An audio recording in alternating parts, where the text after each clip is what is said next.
السلام علیکم اللہ وبرکاتہ. الحمدللہ وحدہ والصلاة والسلام علی رسولہ من لا نبی بعدہ اما بعد. فاعوذ باللہ من الشیطان الرجیم. بسم اللہ الرحمن الرحیم.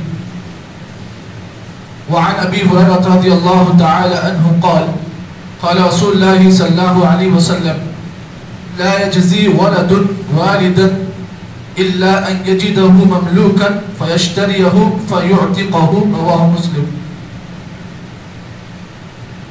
صحیح مسلم کی حضرت ابو ہریرہ رضی اللہ تعالیٰ عنہ سے روایت کردہ حدیث کو آپ حضرات کے درمیان میں پڑھا گیا.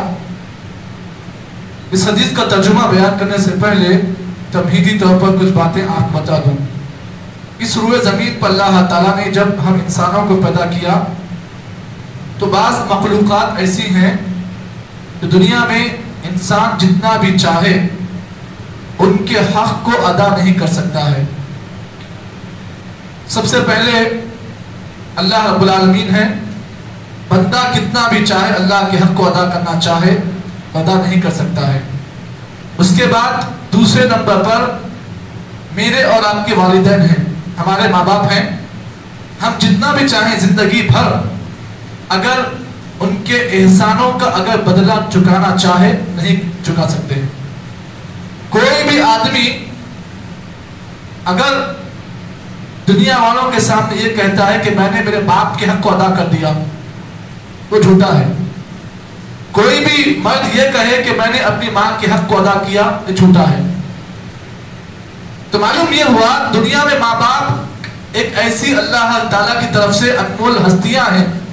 اگر انسان ان کا حق چکانا چاہے تو نہیں چکا سکتا ہے, کیونکہ اگر کوئی انسان اپنے جسم کا ایک ایک حصہ اگر الگ کر کے بھی یہ سوچنا چاہے, یہ کہنا چاہے کہ میں نے میرے ماں باپ کے حق کو ادا کر دیا تو نہیں کر سکتا ہے. اس حدیث کے اندر اللہ کے نبی نے وہی بات بیان کی ہے. راوی کون ہے؟ حضرت ابو ہریرہ رضی اللہ تعالیٰ عنہ ہیں. فرماتے ہیں نبی اکرم صلی اللہ علیہ وسلم نے ارشاد فرمایا لا یجزی ولد والدہ, کوئی بھی لڑکا کوئی بھی بچہ اپنے والد کے حق کو ادا نہیں کر سکتا ہے.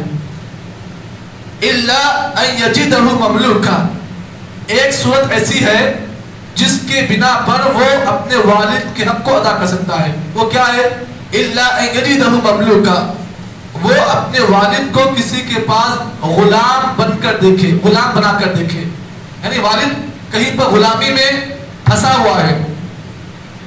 اب وہ بچہ جو ہے اپنے والد کو کسی کے پاس غلامی کرتا دیکھے تو وہ کیا کرے؟ فَيَشْتَرِيَهُ, اپنے والد کو خرید کر اس کی غلامی سے اسے آزاد کر دے.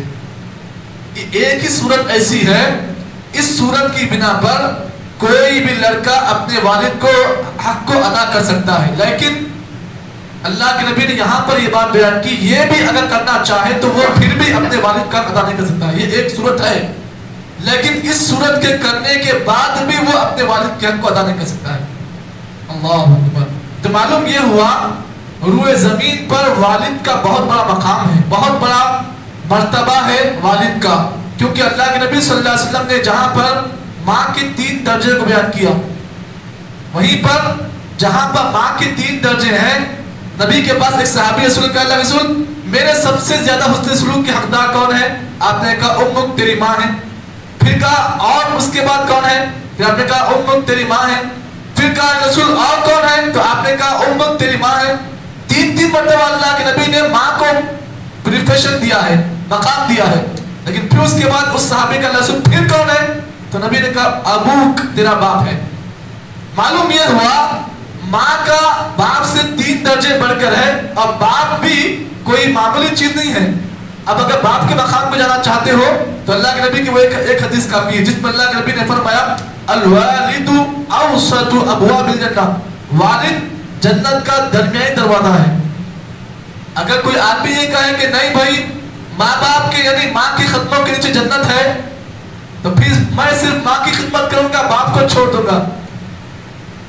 لیکن یہاں پر اس کو وہ بات بھی یاد رکھنی چاہیے جنت کے مختلف دروازے ہیں, ان میں سے سب سے بیچ کا دروازہ کون ہے؟